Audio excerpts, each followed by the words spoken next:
Breaking news చూస్తున్నాం. కర్ణాటక ఉప ముఖ్యమంత్రి డీకే శివకుమార్ కి సిబిఐ మరోసారి నోటీసులు జారీ చేసింది. కేరళకి చెందిన జై హింద్ మీడియాకి పెట్టుబడులకి సంబంధించిన వివరాలు ఇవ్వాలంటూ శివకుమార్ ఆయన భార్య ఉషాతో పాటు 30 మందికి నోటీసులు జారీ అయ్యాయి. ఢిల్లీలో తమ ముందు జనవరి 11న విచారణకు హాజరు కావాలని సూచించారు. ఆ ఛానల్లో పెట్టుబడులు వాటా వివరాలు తెలియజేయాలని నోటీసుల్లో తెలిపారు. ఆదాయం కన్నా ఎక్కువ ఆస్తులు కలిగి ఉన్నారన్న ఆరోపణలు, ఢిల్లీలోని ఓ ఫ్లాట్ లో 8 కోట్ల పైచిలకు నగదు దొరికిన వ్యవహారంలో శివకుమార్ ఇప్పటికే సిబిఐ, ఈడీ కేసులను ఎదుర్కొంటున్నారు.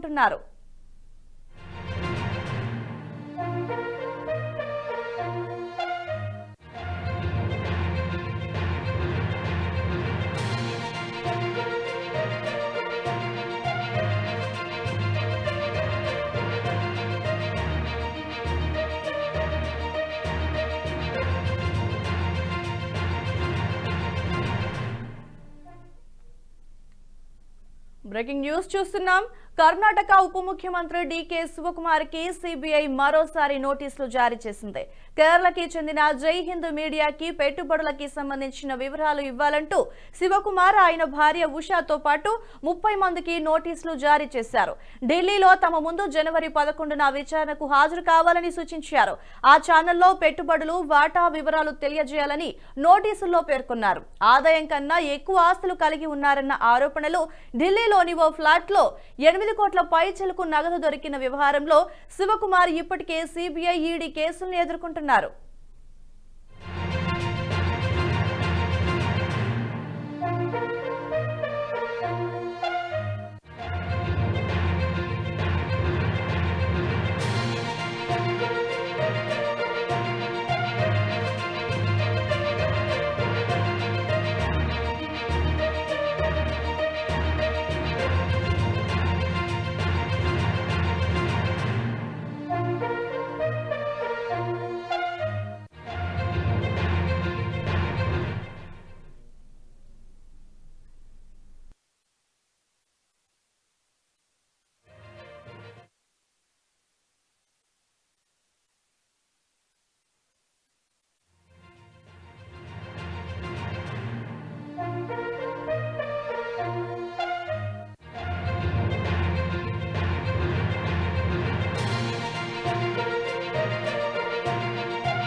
బ్రేకింగ్ న్యూస్ చూస్తున్నాం. కర్ణాటకలో రాజకీయ రంగు పులుమేందుకు కాంగ్రెస్ ప్రయత్నం చేస్తోంది. ఈ మేరకు రాజకీయ రగడకి ప్రభుత్వం తెరతీసింది. కర్ణాటకలో అధికారంలో ఉన్న కాంగ్రెస్, సీఎం సిద్ధరామయ్య బీజేపీని లక్ష్యంగా చేసుకుని పాత కేసులను తిరగదోడే ప్రయత్నాలు ప్రారంభించారు. 1992లో జరిగిన రామమందిర ఉద్యమానికి సంబంధించిన కేసులను వెలికితీసేందుకు కర్ణాటక ప్రభుత్వం ప్రత్యేక పోలీస్ టీం ని ఏర్పాటు చేసినట్లుగా తెలుస్తోంది. ఇప్పటికే రామాలయం ప్రారంభోత్సవంపై కాంగ్రెస్ వర్సెస్ బీజేపీ మధ్య మాటలు తూటాలు పేలుతున్నాయి. ఈ నేపథ్యంలో మైనారిటీ వర్గాలను సంతృప్తి పరిచేందుకు సిద్ధరామయ్య ప్రభుత్వం కర్ణాటకలో రామమందిరంపై చిచ్చు రగిల్చే ప్రయత్నాలు చేస్తోంది. 30 ఏళ్ల క్రితం కరసేవకులపై ఉన్న కేసులను రీఓపెన్ చేసి కర్ణాటక ప్రభుత్వం కక్ష సాధింపులకు దిగింది.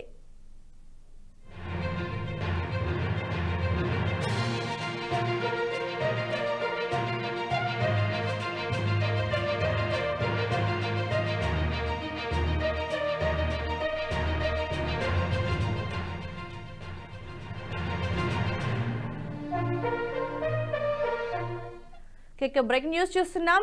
అయోధ్య రామ మందిరంపై కర్ణాటకలో రాజకీయ రంగు పొలిమేందుకు కాంగ్రెస్ ప్రభుత్వం ప్రయత్నాలు చేస్తున్నట్లుగా తెలుస్తుంది. సో ఇదే అంశానికి సంబంధించి మరిన్ని వివరాలు మా ప్రతినిధి శివప్రసాద్ గారు అందిస్తారు. సార్ చెప్పండి, 30 ఏళ్ల క్రితం నాటి కరసేవకులను తాజాగా పాత కేసులను వెలికి తీసి ఇప్పుడు వాళ్ళని కాంగ్రెస్ ప్రభుత్వం అరెస్ట్ చేసే ప్రయత్నాలు అయితే కనిపిస్తున్నాయి. సో దీనికి సంబంధించి అప్డేట్ ఏంటి సార్?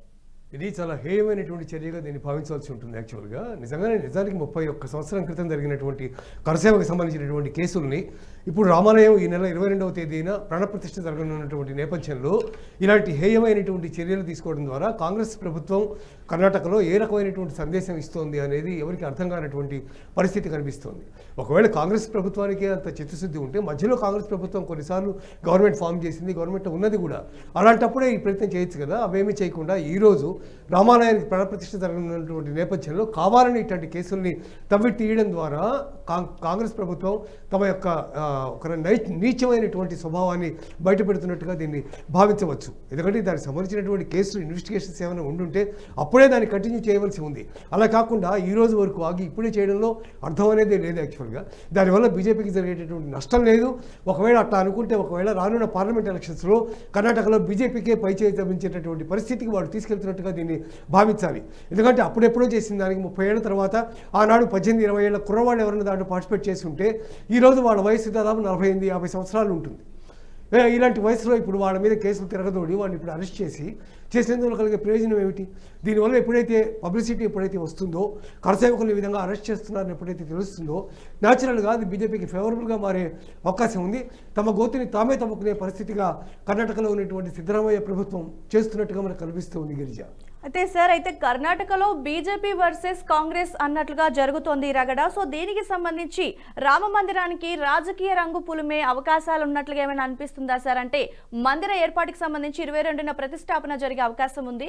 సో దీనికి సంబంధించి అయోధ్య రామ మందిరాన్ని ప్రజల పక్షాన చేస్తున్నది అది కాబట్టి, సో దానికి సంబంధించి ఏమన్నా రాజకీయ రంగు పులిమే ప్రయత్నాలు చేస్తున్నట్లుగా అనిపిస్తుంది అంటారా సార్? రంగు పులుముతున్నట్టు అనిపించడం కాదు, పులుముతున్నారనే చెప్పాలి. ఎందుకంటే కాంగ్రెస్ పార్టీ ఏనాడు కూడా భారత జాతి యొక్క సంప్రదాయాన్ని కానీ, భారత జాతి యొక్క భక్తి విశ్వాసాన్ని కానీ, భారత జాతి యొక్క గొప్పదనాన్ని కానీ ఏ రోజు కాంగ్రెస్ పార్టీ గుర్తించలేదు.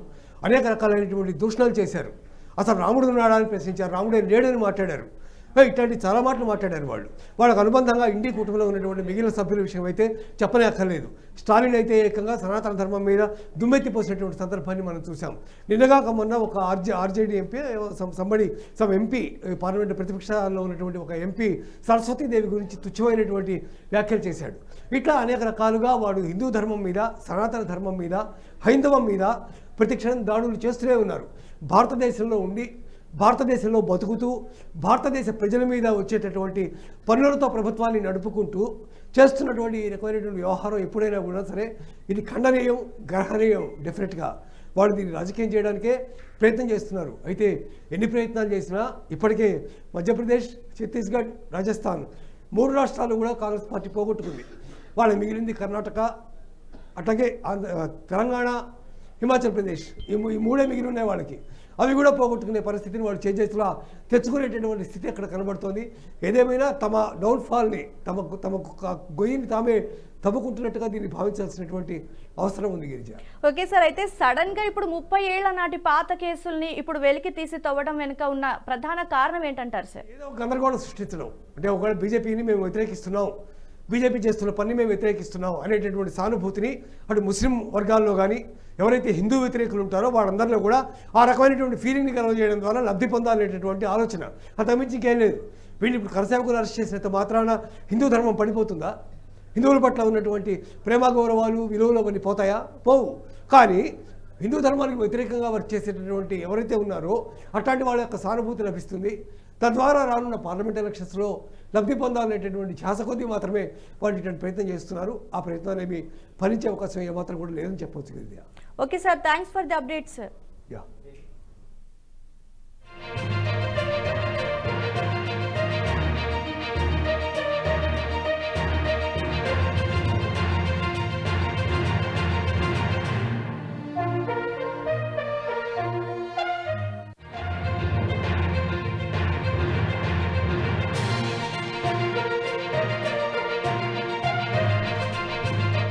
ఈ వీడియో మీకు నచ్చినట్టయితే లైక్ చేయండి, 10 మందికి షేర్ చేయండి. అలాగే కామెంట్ల రూపంలో మీ అభిప్రాయాలను మాతో పంచుకోండి. Nationalist hub group of channels ను సబ్స్క్రైబ్ చేసుకుని తెలుగునాట జాతీయవాద జర్నలిజాన్ని ప్రోత్సహించండి. ఈ వీడియో కింద ఉన్న బెల్ ఐకాన్ పై క్లిక్ చేయడం మర్చిపోవద్దు.